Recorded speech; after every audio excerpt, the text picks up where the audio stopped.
A pesquisa é realizada mensalmente pela FEComércio e traz um recorte da realidade sobre o endividamento e inadimplência dos ludovicenses, que chegou a 30,9%, o menor nível desde maio de 2020, quando era 26,8%. A gente verifica com a pesquisa que é realizada pela Federação do Comércio, como você mencionou mensalmente, principalmente nesse caso, a pesquisa de inadimplência e endividamento são dois indicadores importantes aí para os consumidores e os empresários. A gente tem a inadimplência e o endividamento. Normalmente as pessoas tendem a confundir ou então a trazer isso como sinônimo, mas são indicadores com conceitos diferentes. Em relação à inadimplência, a gente está falando de contas em atraso.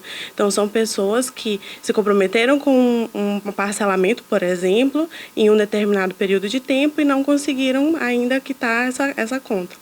Então, especificamente sobre a inadimplência, a gente verificou com a pesquisa que ela voltou ao patamar que antecedeu a pandemia. A gente verificou que atingiu algo próximo ao que foi atingido em maio de 2020. Em relação aos 2 meses anteriores de 2024, que estava estabilizado em 32,5% mais ou menos, esse mês a gente está com a inadimplência marcando 30,9%. Então, a gente consegue fazer essa análise que antecedeu aquele período que mais ou menos começou ali o lockdown aqui em São Luís em maio, né, de 2020, a gente conseguiu voltar onde as pessoas ainda não estavam, né, com as suas contas em atraso, porque a gente ainda estava ali na iminência de saber como que iria acontecer a pandemia. A composição do endividamento pode gerar diversos impactos na renda familiar. Ao obter um empréstimo, por exemplo, o efeito é positivo. No entanto, caso ele não seja pago, a pessoa se torna inadimplente.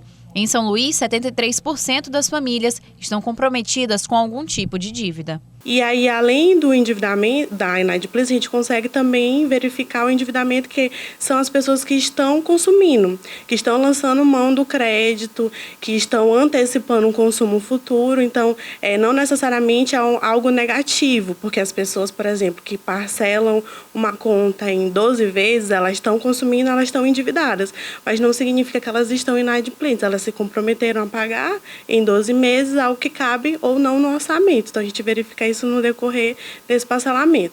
E o endividamento, ele também teve esse arrefecimento em relação ao ano passado, ao mês anterior. Esse cenário pode ser explicado pela manutenção da taxa básica de juros em 10,5%, o que ajuda a reduzir os custos com empréstimos e facilita o pagamento das dívidas. A gente vem de um cenário onde ocorreu programas de renegociação de dívida como o Desenrola.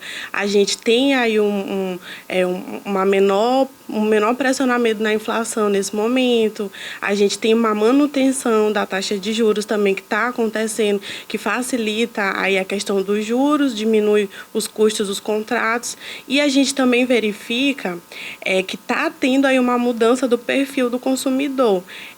Embora o cartão de crédito ainda seja a principal modalidade de dívida utilizada pelas famílias, a gente verificou na pesquisa que as pessoas estão lançando mão mais do crédito pessoal e do financiamento de veículos. Então, a gente consegue verificar que está tendo essa modificação do perfil. As pessoas estão optando mais em lançar mão de um crédito de longo prazo, e, consequentemente, um investimento, do que um crédito mais a curto prazo, que é o cartão de crédito.